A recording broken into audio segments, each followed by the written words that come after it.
امروز فاقد امت اسلامی هست. کشورهای اسلامی زیادند، نزدیک 2 میلیارد مسلمان در دنیا زندگی میکنند، اما عنوان امت نمیتوان بر این مجموعه بود، چون هماهنگ نیستن، چون یک جهت نیستن. امت یعنی مجموعه انسانهایی که در یک جهت به سوی یک هدف با یک انگیزه دارن حرکت میکنن. ما اینجور نیستیم، ما متفرقیم. نتیجه این تفرق سلطه دشمنان اسلام. نتیجه این تفرق این است که فلان کشور اسلامی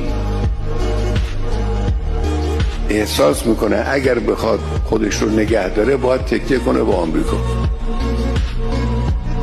اگه متفرق نبودیم این نیاز احساس نمیشد. ما میتوانستیم پشت در پشت هم، دست در دست هم از امکانات یکدیگر استفاده کنیم و هم کمک کنیم یک واحد رو تشکیل بدیم. این واحد از همه قدرت‌های امروز دنیا میتوانست قوی‌تر باشه.